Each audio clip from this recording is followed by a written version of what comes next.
주어진 것은 나를 위한 것이고, 나를 위한 것은 나를 위해 살아갈 때만이 얻어지는 것이라.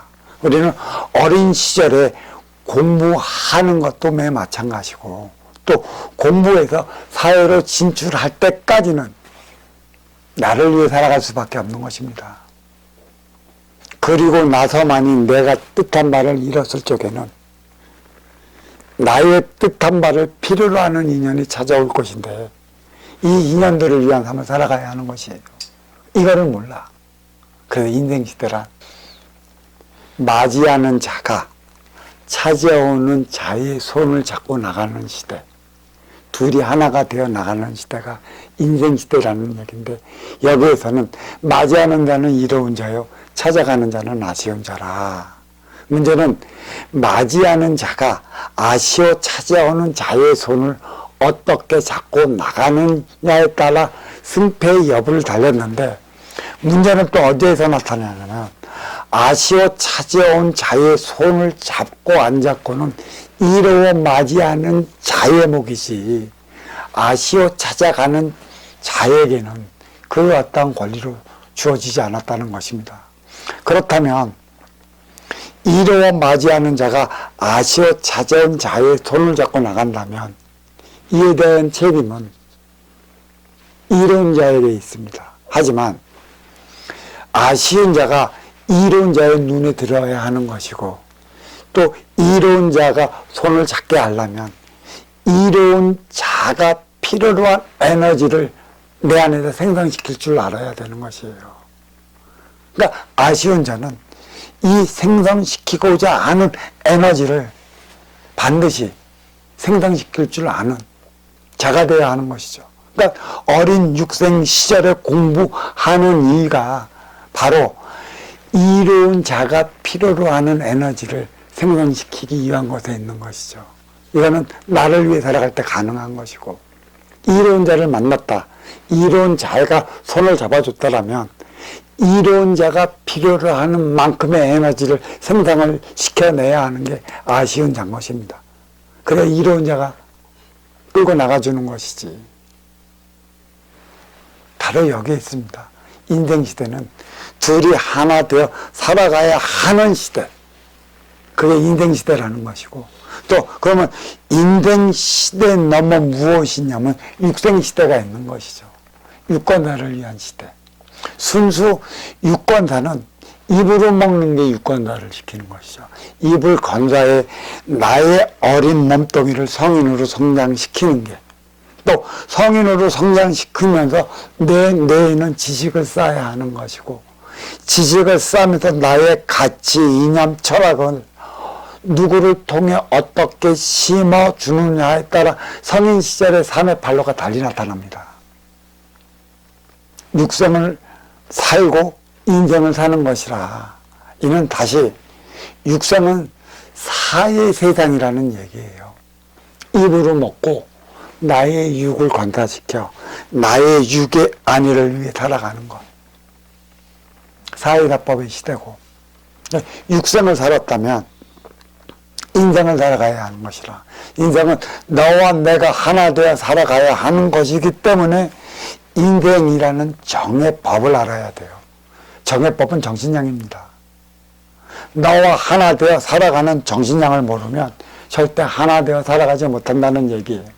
이로운 자는 아쉬워 찾아오는 자의 손을 잡아 나가기 위한 정신량을 구가해 나가야 하는 것이고, 아쉬운 자는 이로운 자의 눈에 들게 해야 하는 것이고, 그에 따라 이로운 자가 원하는 바의 에너지를 생성시키기 위한 자기 자신의 노력이 필요한 것이죠. 그러니까 육성을 통해 인생을 사는 것입니다. 그러니까 나의 기본의 사주의 자리에 오를 때까지는 나를 위해 살아가는 육생 시절이라는 것이에요. 어린 시절은 너를 위해 살고 싶어도 살 수 없는 육생 시절, 철저하게 나를 위해 살아가야만 하는 어린 육생 시절에 불과한 것이죠. 그 성인이 됐다라면 이제 행의 현장 사회로 진출하는 것이라, 행의 현장 사회는 너를 위해 살아가야 하는 곳이에요. 그래서 우리의 모든 문제가 어디에서 비롯되냐면 행위 현장 사회에서 모든 문제가 일어나는 것입니다.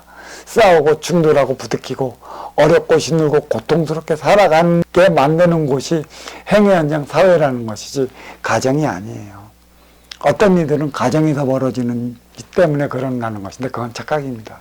가정은 운용해 주지 부인이 운용해 나가는 에너지 충전소요.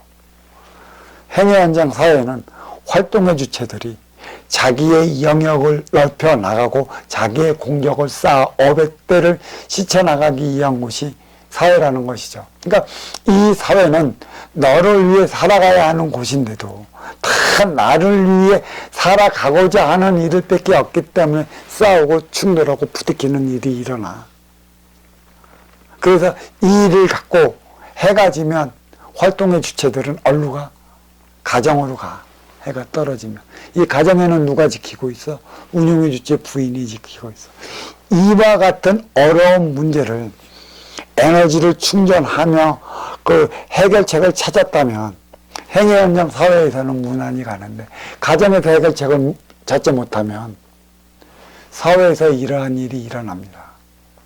어려워지고 힘들어지고 고통스러운 일이 결국은 이 문제를 가지고 가정으로 가. 우리는 착각하잖아. 그래서 이러한 문제가 가정에서 비롯됐다는 것으로 착각하는 건데 가정에서 비롯되는 것은 없어요.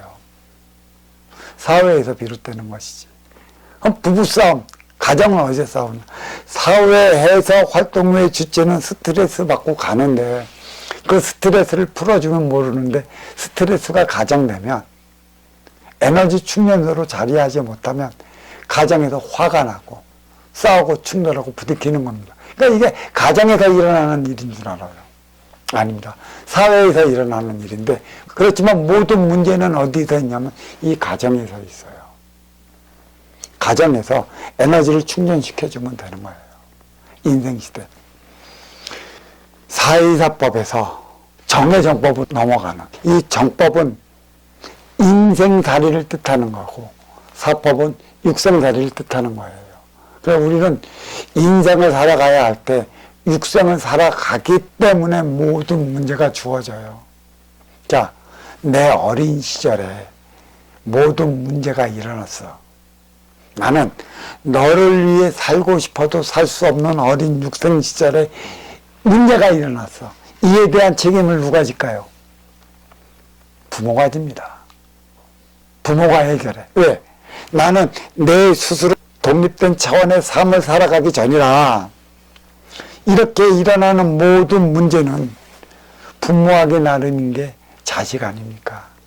스스로 독립된 삶을 살아가면 인생을 살아가야 할 텐데 아직까지는 독립이 아닌 스스로 부모에 의지하는 육생을 살아가야 하는 때이기 때문에 이때는 어쩔 수 없이 부모가 모든 책임 또 자식이 일 벌리면 모든 책임을 부모가 져 나가야 하는 것인데 37은 20일 성인이 되어 에너지 충전소 가정을 이루어 행위 현장 사회에서 일으키는 문제는 누가 책임을 져야 하냐면 본인 스스로들이 책임져야 하는 것이에요.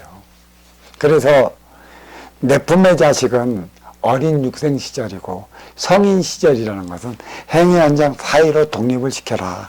37은 20일 21살 때까지는 부모의 품에서 키워주지만 21살 넘으면 내보내라. 내가 안으면 내 업덩이 놈은 네 업덩이 걸라. 근데 왜 내가 그 업덩이를 안아서 네가 받아야 할 표적을 내가 받느냐는 얘기죠. 그건 창경간섭이라는 얘기고 내 자식이라는 것 때문에 내가 더 안타까워한다는 것이에요.